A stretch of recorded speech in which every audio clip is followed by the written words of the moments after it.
Hey guys, welcome to the very first recap of King of the Nerds. Alright, so 11 nerds are going to be competing in Nerdvana. There were so many little nerdy sayings and stuff, it was just almost too not good to be true. Alright, the host of this show, Robert, aka Bobby Carradine, remember him from the Nerd franchise, and Booger, aka Curtis. These guys really aren't nerds though, they only play nerds on TV. Although, Booger looks like he's been working out, and Robert Carradine has just gotten older. He used to be better looking when he was younger, but who wasn't? Alright, so now he kind of looks like a real nerd. I don't think he really is though, but he's definitely looking the part. So the nerds that are actually competing on the show have some serious street creds. They've been heavily educated. For real. And every week they're going to be participating in a nerd war. So this week it's going to be 2 teams of 5. So one person's not going to get picked. Ouch.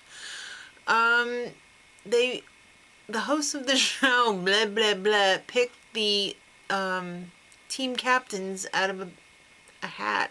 I think it was like a wizard hat or something. I don't know. You think they could have done something a little bit more worthy of being nerdy, like a random name generator, you know, like. No, it was on a piece of paper. Well, at least it was printed out in a printer and not just scratched on there in a pencil. So, first one was Genevieve. She's the fantasy writer, and Ivan was the other one. He's a game designer. They tell them that they have 2 hours to get to know each other and decide who they're going to be picking for their teams. And they unleash them into the nerd house, and it is freaking nerd heaven in there. There's a Radio Shack wall, and there's some tacky furniture, and you know, some weird like gameplay stuff, and of course console games and everything. So everybody is trying to impress everyone else with their nerd credentials. It's a total nerd pissing contest. And Alana, poor girl, is feeling less nerdy than everyone else. You know, you think that would be a good thing, but I guess she just wants to stay on the show. She's feeling really sad and small because everybody else, like I said before, is heavily educated and she only has her associate's degree, so time to pick the teams. Well, first of all, Booger identifies the teams by pouring colored paint on them. Genevieve's team is the blue team and Ivan's team is the orange team. And they do rock, paper, scissors to see who gets to choose first in the old playground rules. And Genevieve gets chosen first. Well, she gets to choose first. And she picks Celeste, the gamer. And I don't know why everybody was so hot to have her on their team, but I guess gamers rule in Nerd Kingdom. So Celeste picked Hendrik. That was a pretty good choice. He's a physicist. He's got to be pretty smart. Then he picked John, the mathematician, who's also a heavy metal like rocker. He's got like pink hair. And he picked Virgil, the guy who's so delusional and he's so full of himself. He's a hacker. All right.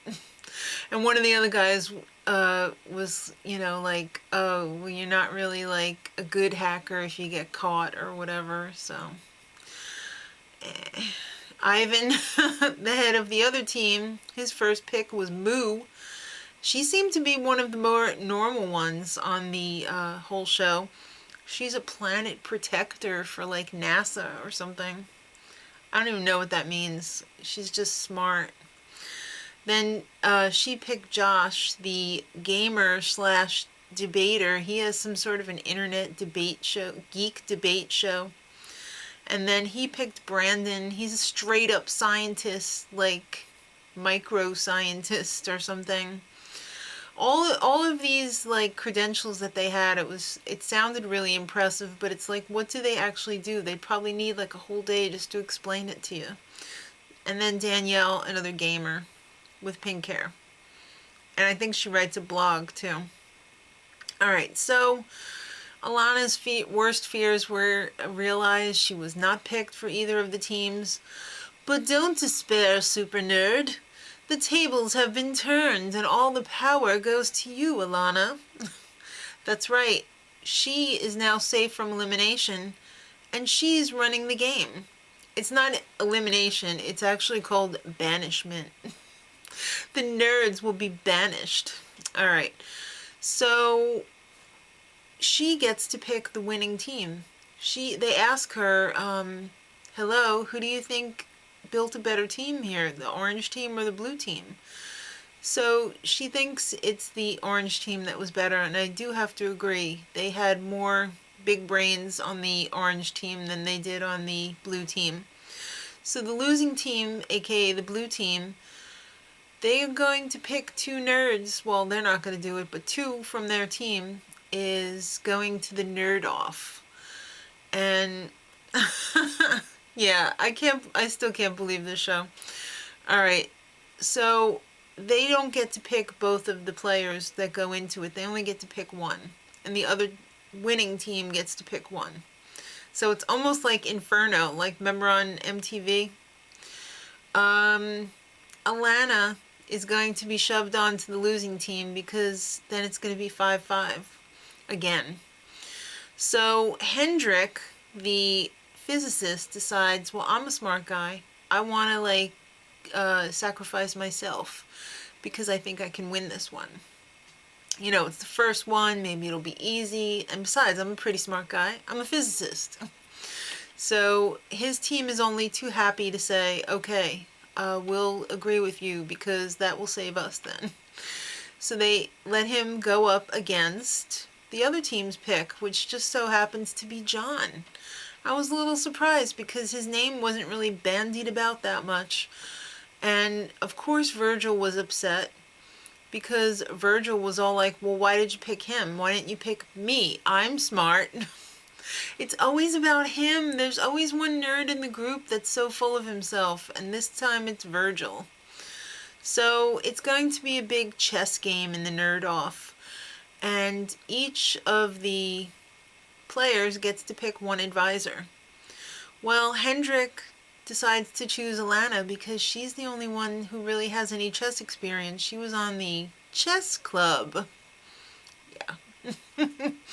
And John, they didn't say who his pick was right away. I don't think he really needed anybody. It was just like a formality at the end, but he decided basically to pick the computer as his advisor because he spent all of his time playing games against the computer before the final match, which was the next day. Alright, so for the chess game, which was like life-size, although it wasn't real-life people, but they did have two people show up to help move the pieces around, and one of those was Stripper Cat Girl. I guess they decided to have some slutty cat girl show up with a short skirt and bend over and move all the pieces to get the nerds all flustered. That was only for the girls, really. The eye candy, I mean, that was only for the guys. For the girls, they had a warrior cosplay guy. Well, they were both cosplay. And he would, when the pieces were captured, he would just like explode them because they were filled with confetti. He'd hit them with the sword and, you know, red confetti would come out like it was blood or something. It was just so nerdy. Yeah. So even though Alana was on the chess club, she ended up losing the game for Hendrik. She couldn't prevent him from losing. I don't know if it was actually her fault or not, but he effing lost. So I have to say I'm really surprised.